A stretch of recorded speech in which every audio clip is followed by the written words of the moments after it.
What's up, everybody? Kafka here, and we made some upgrades and some progress to the field. Fireball Ice Comet. I want to show you guys some of the work we've been doing. We'll do some fighting here so you can see it in action. We're on maps now. We're progressing towards end game here, and things are feeling pretty good. So we're actually blinking now too, as you can see. So want to show you guys some of the things I'm doing to just clear these maps as fast as possible. Got the rares down. There you go. Working on them. I like blink because it actually puts you into position pretty good. It moves your guy around pretty good. So if you need a frost wall, you could blink, then frost wall. It's actually pretty nice. It gets you out of a troubled situation pretty easily. One thing I am running into a little bit is some mana issues, but there's some things that will fix that later on when I get some more passive points. It's just I'm not there yet on the passive skill tree, so we'll work on that too. Ooh, a ring. Let's pick that up. So basically what I'm trying to do is, mainly when there's just regular mobs, I will just frost wall and then shoot the fireball because it will ricochet really well. When there's a big mobs, I'm actually using firewall. When there's a rare mob, I'll use firewall, because firewall, once you cast it and then cast fireballs in it, it actually explodes for more damage. So it's actually pretty strong. We're still using cast on freeze because I do like the comet. The comets do damage to bosses pretty good too. So actually this is a boss map, so we'll get a boss at the end here and we'll show you guys how that boss looks. I'm not a pro at these maps yet, but I'm figuring them out. I can't wait to get higher up, but I'm really enjoying the Sork. I'm enjoying the fireball build, and I'm going to show you guys the progress I make. So it's just nice when all these trash mobs get blown up so easily. Pick that up. I love the add-on. If you haven't seen the add-on yet, check out the video. I have the video that actually shows you what add-on I'm using.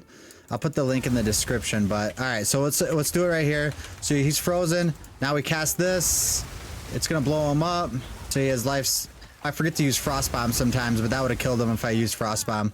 So it's basically frost bomb, firewall, shoot fireballs at the rares. We're already at the boss. What? Let's see how fast we can kill this guy. We could teleport out of it. See, the damage is insane. That wasn't even with my hypothermia. So we'll do that too. It's pretty quick to kill bosses, I'm not gonna lie. We'll put them in there. Sometimes it's hard to see what's going on, but we haven't ran into too many issues yet. You can see that damage is crazy. There he is, map completed. Mapstone 4, let's go, let's get it. All right, I'm gonna show you guys everything I'm doing. We're gonna go back to the hideout so you guys can see what's going on. There's some really good stuff in here. I want you guys to listen up like a couple things that I found out that I think is really good. So first, I did spend some time on the gear, so I used the trading website. So I'm gonna go over the gear first and explain a few things. So this build uses the blue flame bracers. I talked about that in my last video. This is what converts all your fire damage into cold. That's why fireball is good. You can see big increase on energy shield because of the chest. And on top of that, more spirit, so I could use blink and cast on freeze. So I have over 120, but you want energy shield on the chest and helm, really important. What I did upgrade to on the amulet is increased cast speed. That feels really good on amulet, so that's a key thing I would get. I am using a focus, and the focus gives +2 to all skills. So the main thing you want on a weapon is actually +4 to all skills. Then you don't have to have a staff that gives cold damage in the offhand. I have to do that for this build currently because I don't have a nice wand with plus all skills. Actually, you have to be level 78, I think, to get a level 4 of +4 to all skills. So I will switch that out once I get to that level. Just not there yet. Rings are mainly resist, but you can get cast speed on there as well. I would recommend that. I only think you could have 2 resist if you want cast speed, because this one has 3 resist and it can't get cast speed. So you definitely want cast speed on there. The boots, you just want some movement speed, and movement speed is just king on boots. You can get your resist there as well, but you want energy shield on there too, so that helps out a lot. The reduced attribute stat just really doesn't do much for you. So I did find this charm that gives 20% rarity items found. I think that's pretty cool. So I've been using that and trying to get some extra magic find. That's the gear. Let me talk about the gems a little bit. So the gems we have in spells, we have Fireball, and we're supporting it with Scattershot. That makes 3 come out. Wild Shards makes them fly all over the screen, and then Unleash just does a lot more damage. So I did get a 4th. So you need a Greater Jeweler Orb. You could buy them. I would save your Divine Orbs because I actually got 2 of these, 2 Greater Jeweler Orbs for a Divine Orb on the trading website. So skills have 40% less cost, so that's helping with my mana, even though my mana still could use some work. I will work on that. There's a couple things you could get, like rings. This has mana on it. Neck, I could have got mana on it instead of evasion rating. So there's a couple things with that. My damage is about 1700, a little bit more when you're outside of, actually this is the real damage because you're in your hideout and you can shoot cast now. That's the cool thing about the hideout. You can actually test things. So real quick, again, you could use Frostwall, Ice Bomb, and then just boom, attack. So position yourself with Blink, Frostwall, Ice Bomb, attack. But then if there's a rare, Frost Bomb, Flame Wall, attack. All right, let's go back. So we got Frost Bomb. We just talked about that. More of an area effect. I like that on there. Also has exposure, which does more damage, and then has less duration, so it explodes faster.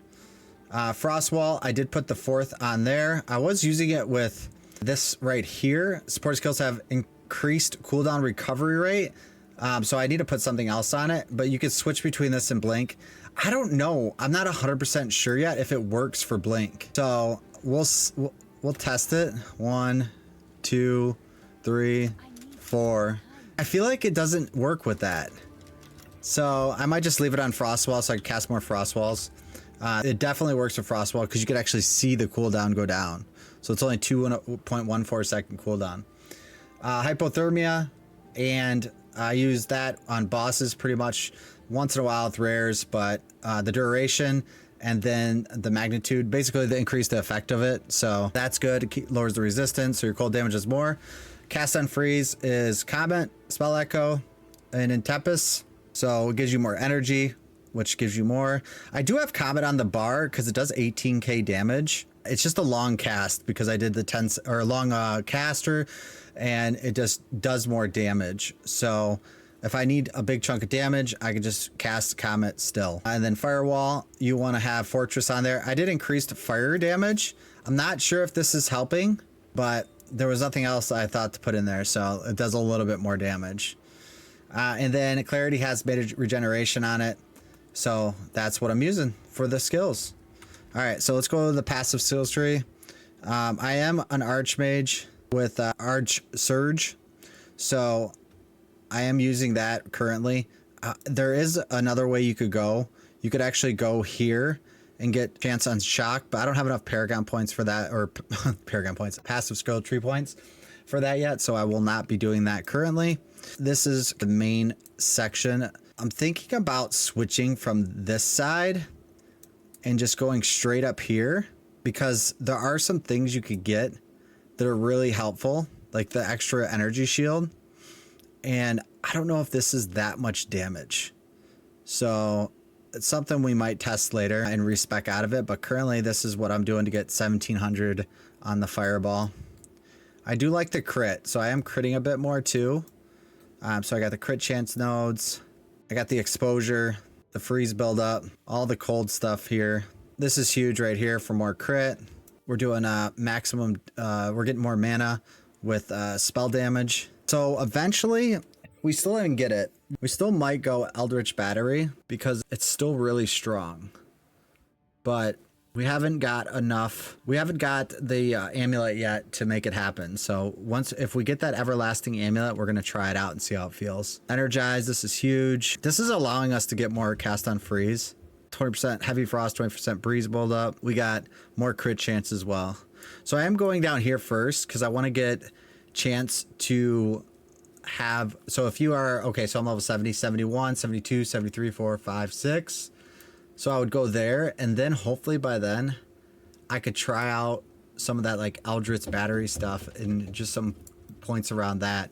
I will need to get this as well. eventually, so I'm immune to chaos damage. I haven't needed it yet, but I'm sure as I get higher up in the levels of the maps, I'll probably need that. But currently, this is it. This is what we're doing. It feels pretty good. I'm able to clear maps pretty fast, I think. We did that boss map really quick there. I would say that the biggest thing that's helped me out is using the trading website. It literally is pretty much all my gear. I haven't crafted anything. I am going to make a crafting video though. I'm collecting gear to actually craft stuff. So once I get all this stuff filled up, I'm just going to craft all this and show you my thoughts behind crafting. And we are stocking up on our crafting materials. So we've been stocking up on regal orbs, exalted orbs. We even got some chance orbs. We're literally trying to get enough to make a full video of us just crafting. So just to see if it's worth it, or do you just save them? Do you just save all your exalted orbs to trade or your divine orbs to trade? It's the question right now I have, because it seems like trading has been really good to actually get some decent gear out. Obviously there's going to be big upgrades to come. So that's what Kefka's doing on the build. Tell me what you guys think in the chat below. I would love to hear it. Thank you guys for watching. Make sure to like and subscribe, and more Kefka videos coming your way.